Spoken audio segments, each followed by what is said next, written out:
explicar parte por parte, sim, porque eu adoro ver os Estados Unidos se fudendo todos os dias. E eu acho lindo porque, assim, eles foram lá com bomba de napalm, agente laranja, os caralho a 4 e perderam com bambu e bosta. Ótimo. Os caras lá com arma de bambu e bosta matando os Estados Unidos. Incrível fazer os Estados Unidos perder a guerra. Maravilha. É o seu país. Vamos lá. É que eles não assumem que eles perderam, né? E daí, como eles têm o controle da indústria cinematográfica, faz uma propaganda como se eles tivessem ganho. Tipo, Na verdade, assim, Rambo, por exemplo. os Estados Unidos, ele ganha... Sim, vamos se passar na Guerra do Vietnã. Os Estados Unidos, na verdade, ele ganhou e perdeu a guerra ao mesmo tempo. E quando eu for explicar isso lá no assunto da Guerra do Vietnã, eu sugiro que vocês prestem muita atenção, porque a pergunta dissertativa da prova de vocês. Eu já fiz ela. Mas ele ganhou e perdeu a guerra. É incrível isso. Mas enfim, vamos lá. Como os Estados Unidos ganhou. Aqui nós temos os símbolos, né? Dos dois países, né? Dos Estados Unidos e da União Soviética. Aqui dos Estados Unidos a gente tem a belíssima Benjamin Franklin, águia calva, né? Que é o símbolo dos Estados Unidos. Mas parece um pintinho. Mas tudo bem. Leva um pau da arpia brasileira, mas não vamos entrar nesse mérito agora. E aí a águia americana, né, a águia calva tá falando, nós somos um mundo livre, defendemos a liberdade individual, a democracia. Aqui as pessoas não são presas por discordar do governo, nem o Estado é o dono de tudo. Todos têm iguais oportunidades de alcançar a fortuna e o sucesso, a concorrência estimula o progresso. Rejeitamos uma igualdade utópica que mata a liberdade. O socialismo é um pesadelo que se transformou num grande fracasso. Isso não é uma fala socialista. Não, De certa você está forma. falando que o socialismo é um pesadelo que se tornou um fracasso. Não, mas tipo, Não. todos têm iguais oportunidades de alcançar sucesso e fortuna. Não, isso é uma falácia que os liberalistas adoram. Nosso a cadeira. dos povos. É tipo a fala da liberdade de expressão. Isso. Tá. E aí o urso polar, símbolo da União Soviética, vai lá. Fala, sua democracia é uma ditadura de milionários disfarçados. O socialismo acabou com a miséria que é tão comum no capitalismo. Não somos imperialistas como vocês. Ajudamos todos os povos que lutam por seus direitos, porque só existe liberdade quando há igualdade e fraternidade. Ajudar mesmo. O capitalismo depende a custo do quê? Mas Sapato de corpo. o capitalismo está em crise e vai acabar. Trabalhadores do mundo inteiro, unidos. Aqui ele está parafraseando o nosso querido Karl Heinrich Marx. Tá, antes de nós irmos, vamos para diante do conteúdo, vamos parar para prestar atenção em algumas coisas muito importantes, muito bacanas e muito legais. Diga. Vai buscar uma caixinha de som. Quê? Vai buscar uma caixinha de som. Aqui é um ponto muito importante que a gente tem que entender e que é um ponto muito bacana da nossa aula de hoje. Às vezes, a gente não percebe o quão manipuladas são as coisas Os outros ganharam. no mundo que a gente vive, que a gente consome. Tá?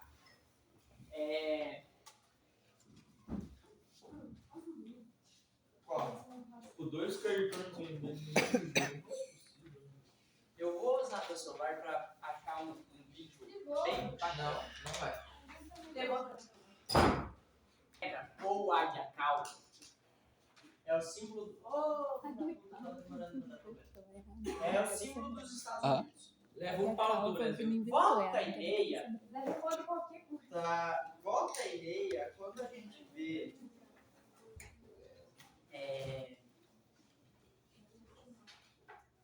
assiste filmes produzidos nos Estados Unidos, aí tem um gritinho de águia, sabe? Esse mesmo. É bem icônico isso, porque volta e meia nos vídeos, nos filmes aparece esse grito dessa águia. Pessoal, esse grito, ele é colocado na águia careca para demonstrar um certo grito de imponência. Porque é um grito Por que eles fazem isso? Pelo simples fato de essa águia ser o símbolo dos Estados Unidos. Então, o ato de você pôr essa águia cantando de maneira imponente ali, ela é nada mais, nada menos do que uma tentativa de reafirmar a identidade dos Estados Unidos e mostrar o quão foda, até dentro da parte da fauna, né, que é os animais, esse país é fodástico. Porém, todavia, entretanto, não é bem assim que funcionam as coisas. Porque esse som não é daí. Porque sim, aquele barulho que você escuta todo filme dos Estados Unidos não é daquela águia lá. Eles gravam um outro bichinho e colocam na voz dela para parecer mais imponente. E agora a gente vai ver o barulho real da águia careca. Só pra esclarecer, sou eu Nossa, que vai vi. ser muito. Ação que um dos países vai fazer, o outro automaticamente vem com uma ação exatamente igual, só que alinhado ao seu interesse ideológico. Então, se, por exemplo, lá, os Estados Unidos vai criar um plano econômico para auxiliar outros países, a União Soviética vai fazer exatamente a mesma coisa. Então, basicamente, vai ser assim a partir de agora. Vamos lá. No âmbito da política, doutrina Truman. Tá? O presidente Harry Truman proclamou-se contra a expansão socialista, dizendo ser os Estados Unidos defensores da democracia.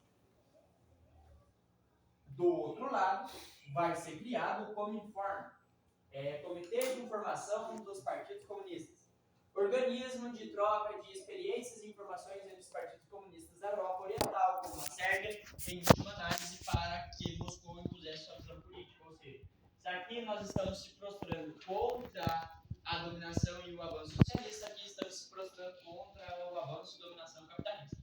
É mesmo bom, só mudou lá. Aqui, macartismo. Isso aqui é muito importante e aparece muito em séries, filmes e tudo mais. O macartismo dentro dos Estados Unidos é uma política, é um modus operandi, onde dentro dos Estados Unidos instalou-se um clima de insegurança contra a ameaça comunista. Liderada pelo senador Joseph McCarthy, iniciou-se uma política de verdadeira caça às bruxas, ou seja, qualquer um que fosse considerado comunista seria investigado pela polícia, dando a ideia de que qualquer oposição era um sinal de comunismo. Muitas vezes nem o era. Muitos processos foram forjados juntamente com prisões e perseguições aos supostos comunistas. Ou seja, comunista. Mas não é, eu não sou comunista. Foda-se, você vai ser. Comunista! Na minha cabeça você é. Por exemplo, no ano passado, tava na Netflix, eu não sei se ainda tá, mas tinha uma série, a série do Jovem Sheldon, não sei se Tá na Amazon também. tá na Amazon. Tem um determinado episódio que ele vai dar uma entrevista sobre o preço de alguma coisa. E aí a jornalista vai entrevistando ele, e ele vai falando algumas coisas, e ela fala, você defende então que isso seria algo como socialismo? Ele para e pensa, tipo isso em rede nacional nos Estados Unidos. O que acontece? A vizinhança inteira dele começa a xingar, fazer boicote, tacar lixo na casa dele e na avó dele. Por quê? Porque é uma perseguição que está inserida dentro do contexto do macartismo. E começa a tratar eles mal porque eles são comunistas. É isso. Então tem uma cena assim muito interessante que na ânsia de tentar provar que não era comunista, a avó dele, bem louca, doida, surtada da cabeça, pega uma bandeira dos Estados Unidos, vai lá no quintal e começa a ficar... bem doido, mas é real. Aquilo lá é uma sátira, é algo bem humorado, mas que aconteceu... Jovem Sheldon. Sim, mas assim, apesar de parecer algo ilógico que você olha quando você está assistindo ali, sem... A avó dele é um ícone. Quando você... Mas ele guarda quando fica velho. Nossa. Ela é cheia dos bem. Você tem essa informação informação, mas é só um negócio engraçado. Ah, Porque daí você olha, tipo, olha que doideira, os caras estão sendo perseguidos por nada e não sei o quê. Aí quando você, na verdade, estuda esse negócio, por exemplo, quando eu tava assistindo essa bosta, eu olhei assim, tipo, tinha alguém assistindo tudo comigo e dando risada. E eu, ô, isso aí é sério, pô. Isso aí acontecia. Quem tava assistindo com você? engraçado. Não falamos disso. Não falamos do Bruno. Não, do Bruno pode falar. Bruno pode falar. Vai lá. Então é mais ou menos assim, por mais que pareça muito engraçado, tipo, você fala, ô, aconteceu mesmo. As pessoas eram presas por causa disso. Eita porra. E às vezes nem era só algo infundado, mas daí eles iam lá, forjavam uma prova para combater qualquer tipo de posição e falavam que ele era comunista. Bolsonaro é você? Você pegou. Então, vamos lá.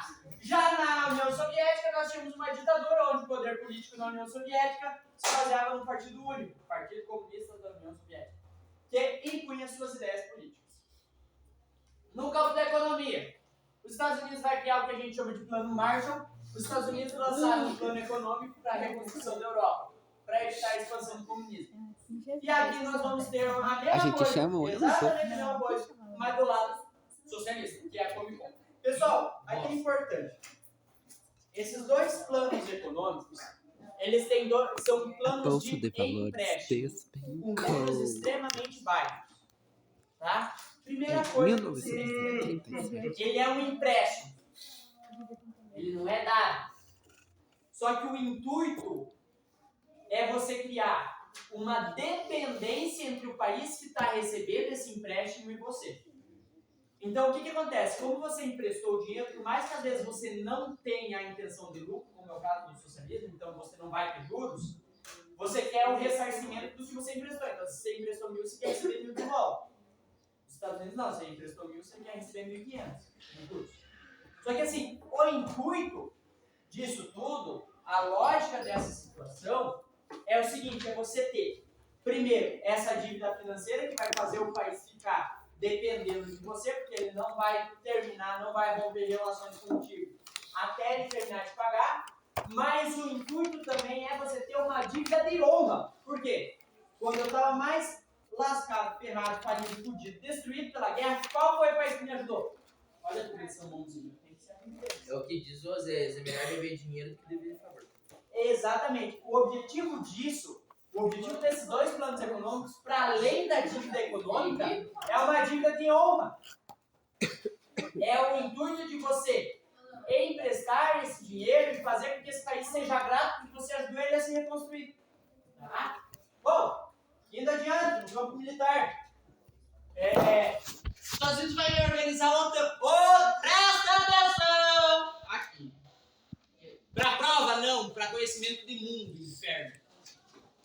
Os Estados Unidos vai criar um negócio chamado OTAN, Organização do Tratado do Atlântico Norte. Ela é uma organização militar, uma aliança dos Estados Unidos, Canadá e países capitalistas europeus que tinha como objetivo impedir o avanço comunista. Tá. Por que isso é tão importante? Porque a OTAN foi criada para impedir o avanço comunista da União Soviética. A União Soviética deixou de existir em 1991. Pasmem, nem eu era nascido ainda. Faz tempo! E por que a OTAN ainda continua existindo essa bosta? Se o inimigo dela não existe mais? Porque também é tipo um bloco econômico. Porque os Estados Unidos continuam tentando manter a hegemonia político-militar. E aí vem toda aquela treta da guerra da Ucrânia. Porque numa organização da Guerra Fria, os Estados Unidos estavam querendo que a Ucrânia viesse fazer parte. Porque os Estados Unidos ainda continuam vendo os russos como inimigos. É só você olhar. Todo filme estadunidense que tem um inimigo é russo. Por isso que não teve uma seleção, eu acho, que ajudou a... Exato. Na verdade, o que acaba acontecendo? Primeiro que já tinha uma treta ali, né? Em 2013, a gente vai ter uma nova guerra da Crimeia, onde a Rússia vai conquistar a Crimeia. E aí, vai ter ali esse processo. Aí tava tudo certo. Só que aí os Estados Unidos tentam colocar a Ucrânia na OTAN, que é essa organização contra a União Soviética, que nem existe mais. Depois pergunto que eu odeio os Estados Unidos, né? Mas enfim. Aí o que acontece? Por que eles queriam a Ucrânia? Porque daí eles colocam base militar da OTAN na fronteira com qual país? Rússia. Tá vendo que se não existisse mais a merda da OTAN, porque não existe mais o inimigo dela, que é a União Soviética, isso não tinha acontecido. Tá, mas se eu falo, eu sou doido. Ok? Eu tô como professor ou como coordenador agora? Aí, vamos lá. Então a gente vai ter outra aqui. Do outro lado, na União Soviética, nós temos o Pacto de Varsóvia. Nasceu em 55 com o objetivo de fazer frente à OTAN, contando com a União Soviética e os países do leste europeu, exceto a Iugoslávia. E é isso. Por que exceto aí o Porque ela Porque ela não participava. Ela não se inseriu dentro do que era. Tu que era Soviética. A Iugoslávia era um ponto meio instável dentro da Yugoslávia. Vamos ler. Nome de uma espécie de um bicho. Não parece? Tipo, ai, eu sem querer pisei em uma Yugoslávia, entende? Parece o nome. Quê? Meu Deus do céu, meu cérebro tá tipo queimando. Pra tentar absorver tudo. Galera, então o principal desenvolvimento é em 1945 a gente vai ter Hiroshima e Nagasaki e em 49, automaticamente, diretamente o nosso querido maravilhoso povo soviético vai começar a fazer testes. Em 1949 eles têm o teste da primeira bomba atômica. E onde que eles mandaram essa bomba? Posso ver teu. No deserto que tinha lá. Ótimo se você entender alguma palavra. Acabou no sentido de eles também Ah, eu achei que tinha acabado conteúdo. Não, vou usar 2 slides. Ó. Depois, Semana que vem, prova também. Ou quinta-feira. Ah, melhor não dá Você ideia. tá fazendo isso pra passar na prova dessa. Ô, Bruno, vai ser segunda-feira. Ah, seu. Depois do domingo, Bruno. Bruno, vai ser. Ah, não. Meu Deus, olha esse slide. Não. Me recusa a tirar no foto que diz disso. respeito à espionagem. Verdade, eu trouxe pro Nós celular vamos ter nos hoje, né? Estados Unidos a CIA, que é Eu tô utilizada mandando ainda isso hoje como Ah, questão de não. espionagem. E o FBI é um pouquinho diferente. Não é órgão de espionagem, é de investigação. Espionagem é diferente. E aí, na União Soviética, nós temos exatamente a mesma coisa, só que o nome é diferente, é a KGB. O Putin fazia parte dele. Exatamente. Não, eu não acredito que eu tirei foto. É verdade, eu trouxe pro celular hoje, você tá gravando. Pensava nela. KGB da União Soviética. Agora- 9 segundos. Não, quando eu vi que tava gravando 0,09 segundos, eu pensei, nossa, que videozão. Agora, vamos para o nosso último slide. Maravilhoso. Meu Deus. The Guerra do Vietnã.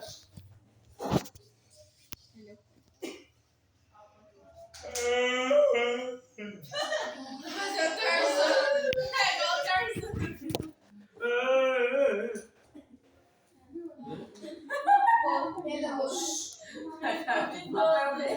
Não, na primeira só Brasil Beleza. Ô, Bruno, a prova do Júlio Vargas, você já vai englobar aqui. Júlio Vargas.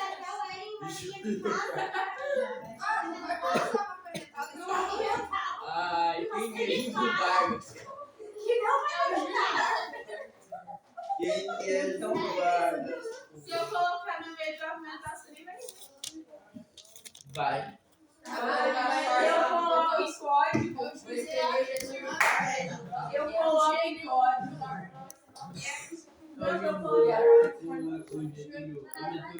o contemporâneo chamado Guerra do Vietnã. Nossa, se Espetáculo de fogo. tivesse um Rock in Rio, Agora, então vamos lá. No caráter geral, tá? O que é a Guerra do Vietnã? encontrou. Nós tínhamos 2 grupos existindo no Vietnã. Um localizado ao norte, que queria unificar todo o Vietnã, porque eles já estavam dividindo em Vietnã do Norte e Vietnã do Sul. E outro grupo, localizado ao sul, que queria também unificar o Vietnã. O grande problema é, eles queriam a mesma coisa, mas de modo diferente. Os Vietcongs, que são os caras que ficavam no norte, eles queriam unificar em torno de uma ideia socialista. E os do sul queriam unificar em torno de uma ideia capitalista. Então, o nosso querido, maravilhoso e espetacular Estados Unidos da América vai declarar seu apoio aos Estados do Sul. E, no ano de 1963, ela vai chegar a enviar consultores militares. Ou seja, ele vai mandar generais de alta patente, de alto escalão do exército estadunidense, da marinha estadunidense e até da força aérea estadunidense, para prestar um serviço de consultoria, auxiliar no planejamento das batalhas. Em 1963 também, o presidente do Vietnã do Sul vai ser assassinado. E a partir daí que as coisas começam a ficar mais tensas.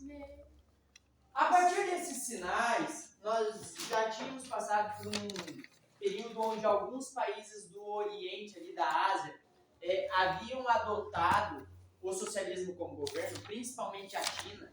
A China, alguns anos antes, havia se tornado comunista, tinha passado pela Revolução Chinesa, e aí os Estados Unidos acreditou naquilo que a gente chama de teoria dominó. Ou seja, o Vietnã é o reduto que não podemos perder. Se o Vietnã se tornar comunista, todo o restante da Ásia cairá sob a bandeira vermelha. Diga, cara, pai. Quando mataram o presidente lá, se sabe, tipo, se foi alguém do norte ou foi só do Atentado político, foi do norte. Tá. O John F. Kennedy?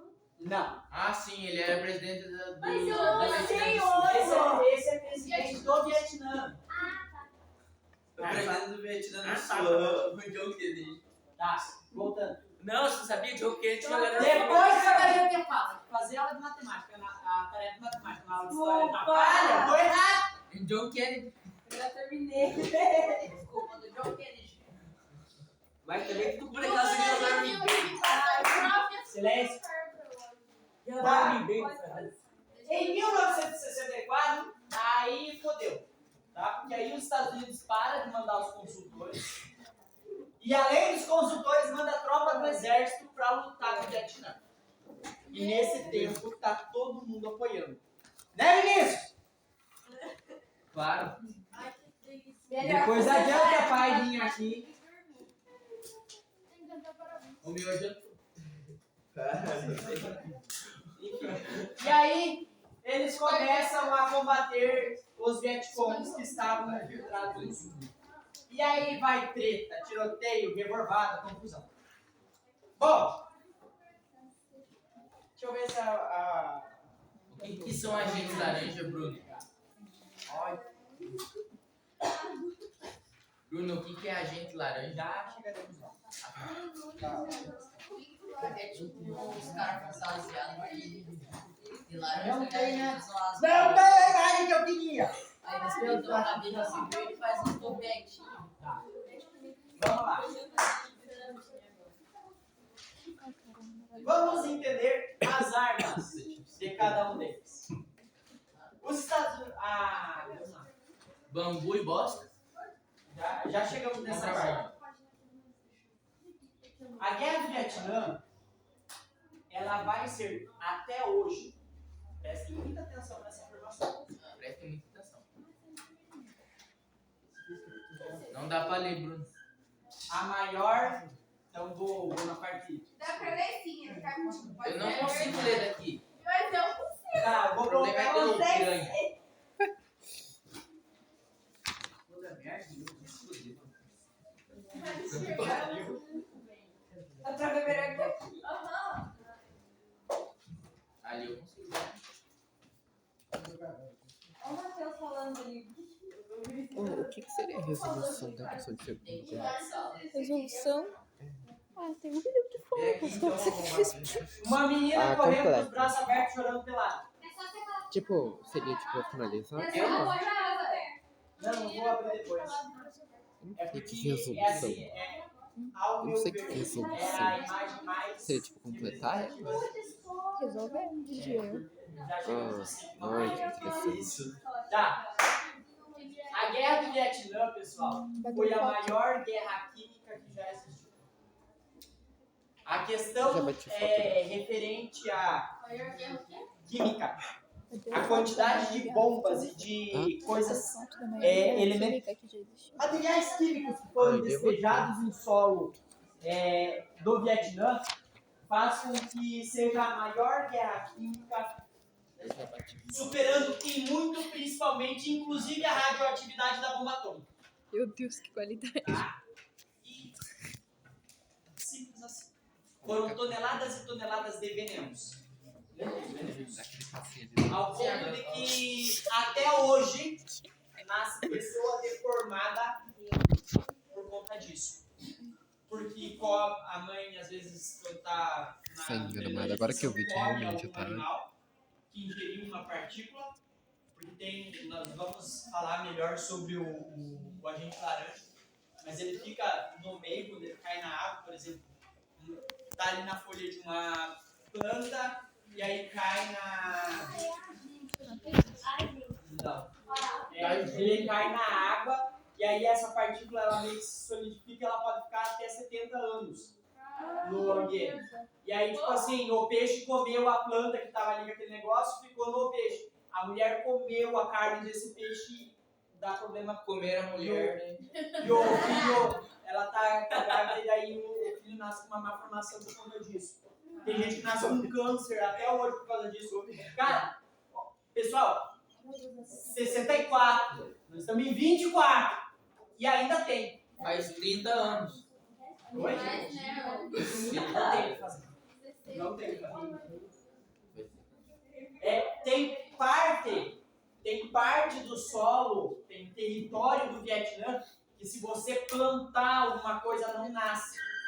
Faz Por 60 anos. de tanto veneno que jogaram ali. Mas já vamos chegar por lá. 60 anos. Foi tipo, muita coisa. Tá. Então vamos para as armas. Primeiro, napalm. Na palma da mão. Napalm. Poderia ser utilizado tanto em bombas quanto em lança-chamas. O que é o napalm? É uma arma incendiária, tá? Ou seja, o intuito é atacar fogo na bomba toda.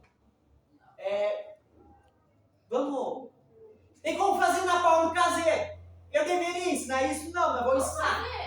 Então você pega lá gasolina, vai lá no posto de gasolina e compra gasolina. Não precisa nem comprar. E aí você coloca a gasolina e você vai colocando isopor naquele negócio. Só isso. É só isso. E vai enfiando um monte de isopor. Aquela gasolina, depois dela derreter esse isopor, ela vai deixar de ser líquida, ela vai ficar meio pastosa, como se fosse um gel. O napalm é gasolina em estado gélido, ou seja, de gel. Por que isso é altamente importante? Porque é muito inflamatório. Mas pode passar na pele, pode... Se não tiver pegando fogo. Quando ele cai, O caralho, Eu vou fazer. presta atenção. Presta atenção, eu tô explicando. Por que é altamente. Não foi o Disney! Não foi o Disney! Na palma da Por que mão. o professor de história é tudo meio doido, né? Por que ela é altamente incendiária? Vocês já tentaram tacar fogo em alguma coisa? Sei. Às vezes, quando você taca um líquido, No caso, seja eu consegui. gasolina, diesel, qualquer que seja, você risca o fósforo, se acende ali, mas ele não chega a pegar fogo na madeira em si. Isso acontece por quê? O calor foi muito intenso, evaporou o combustível e que não pegou fogo na matéria de fato. Se a gasolina está em estado gélido, ela demora mais tempo para evaporar, então ela fica por si só pegando fogo. Então, automaticamente a superfície... Então, automaticamente, o que acontece? Quando você joga em estado líquido, às vezes ela evapora e a superfície de contato não atingiu a temperatura para entrar em combustão. Evaporou antes de pegar fogo. Se ela está em estado gélido, ela vai atingir o polvo sem precisar No ponto pra botar fogo. Por quê? Porque ela vai se manter ela pegando fogo, automaticamente a superfície vai esquentar ao ponto antes dela evaporar. Como Então, limpar ela o vai terreno? incendiar qualquer coisa. Como limpar o Tem terreno em 2 algumas minutos? pessoas, tem algumas